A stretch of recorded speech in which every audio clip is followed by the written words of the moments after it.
Nandito tayo ngayon sa harapan ng St. James the Greater Parish at katatapos lamang po ng misa para sa araw ng mga palaspas.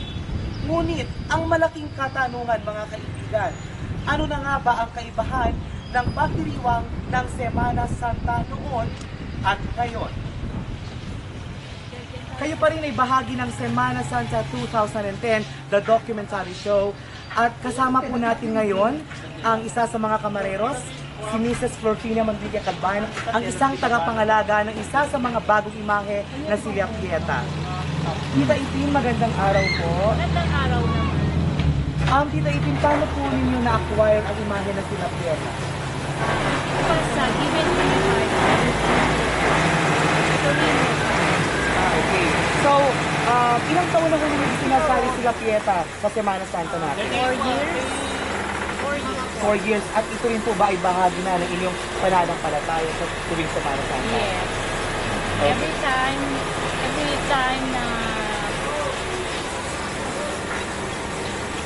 may Semana Santa. Semana Santa, talagang I have to prepare for everything.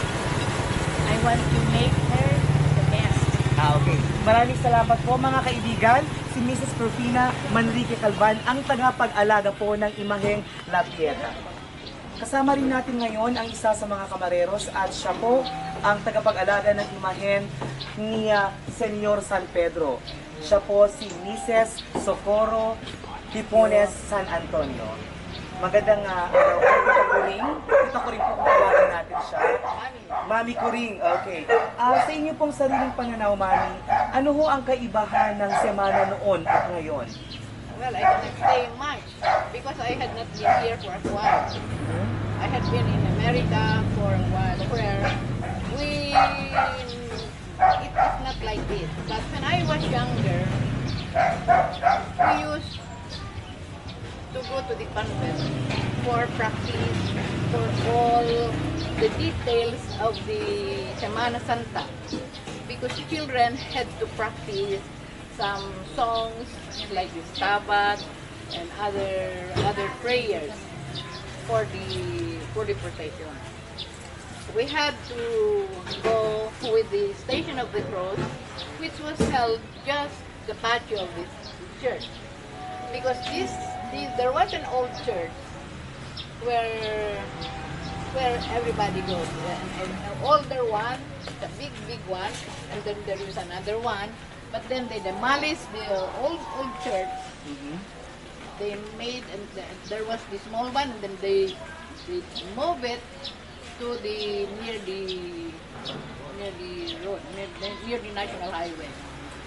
But that place where they removed the old church became a school, which is St. James now.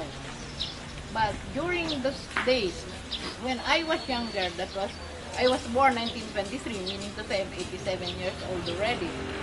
So those days, we had to be it was very solemn. You cannot, Tuesdays already, we do not go around like joking, we just go to the convent to practice some songs. Okay, kasi po napapansin ko po nung mga kapanahonan po namin nung mga elementary days ko po, sinasabi po ng mga grandparents namin na tuwing Semana Santa o mahal na araw, bawal magpatugtog ng radyo, bawal manood ng telebisyon, at bawal sumigaw o humiyaw o kumanta man lang. So noon po ba talagang ganun po yung observation ng Holy Week? Not really very like that. Wednesday, Tuesdays, and Thursdays and Fridays, yes, that is what we do. Nothing, only the wind, maybe just the air, because if there is something, if I should tell you, hindi ko get saan. Haan kamit unay nga maparparitan. No? Tuesdays, mabalimpay lang at sinakapay di karne, kasyan. But the following day, which is a vigilia we call, that is Wednesday. Tomorrow is a vigilia, wherein we do not eat meat. But Thursday, you still can. Fridays, no. Saturdays, no. We call that. But then they say during the war, the Pope Pius changed it that we can eat meat already on Saturdays. That is what they say. So we used to have that kurikor. They say. The old people says that is kurikor. May Sabado Gloria. Gloria. And we do not eat meat. Okay, salamat po Tita Corinne sa pagbabahagi po natin Yeah. ng inyo pong mga karanasan, ang inyo pong mga tradisyon ng semana noon Well, the at tradition, ngayon. we have the Saint Peter who is holding the key. Yes. At siya po yung nangunguna sa tuwing, Sa tuwing procession. procession. Okay. And these ones where I think it was nyan kupa da gidi na apo mi dito. Kupa da di apo mi dito. Hana naggapo iti simba. Oh, so meaning hindi po pagmamay-ari ng simbahan. Hindi. Pagmamay-ari po ng pamilya niyo. Yeah. And hindi. Tuesdays we used to bring Saint Peter to To the church. church. Okay. Thursdays, the same clothing. Mhm. But night of Thursday, because there was a procession on Thursday. Yeah, that was the change also. We had procession on Tuesday, Thursdays, and Fridays. Fridays, and Sundays. Sunday. Okay. That we call Domingo Alleluia. Yeah. Idik awan met deto Thursday. Mhm.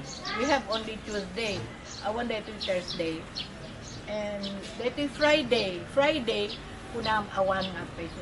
And then we have the Siete Calabra, which is until 3 o'clock. Dito yung matay ni Apo Jesus. Kunama. Okay. Maraming pasalamat po Tita Corinne sa pagbabahagi po ninyo ng oras sa amin. Ano siya pagdamagan nyo? Amin, no, kasto yan, ag-practice di Alleluia, ag-practice di Stabat, ag-practice tayo Misa, because we have to prepare the High Mass on Sunday. Sunday. And we used to practice no iti Sabado Gloria. Dete bat Domingo Ramos. Dete pa nang tugtog ni Apo Pati, yan tay simba, yan tay Ridaw. Ridaw. Sa lukatan at kanta kami sa God. From seat o sana kunanagat at sungbat nagigyan na sa ulit. We had a very solemn Semana Santa. Semana Santa. Ngem naragsak nga naladingit ko namta. Ngunit deta iningkit at aglablab unay. Oo. Jigulan po natin. Kasi medyo abiday po natin. Thank you so much, Tita Corinne. Thank you so much. Ti nagbalbaliwan nan si Semana Santa. Iso nga no kuman mabalin no ubingak pa higan. Papanak pilang at ang kanta ko mga. Ngam no may dakalaan malihat may pilang nagagistabat. Mayatak pa nagistabat. Mayatak pilang mapanagkanta ta misa. We have the E-flat, we have the bordese, we have everything. We have the rosario, the time misa ng Mas in G. We all have that. May kabesak pilang dagajay. No. Okay, thank you po Tita Corinne. Okay, nice. See you tonight at the procession. Okay, all right, okay. Okay. Nice talking to everybody, to you, and to explain my experiences during my days. Okay, nakapanayan po natin mga kaibigan si Mrs. Socorro Kipone San Antonio at binahagi po niya sa atin ang kaniyang karanasan, ang kanilang mga tradisyon ng kaniyang panahon at kung ano ang pagkakaiba nito sa kasalukuyang panahon. Maraming salamat Tita Corinne.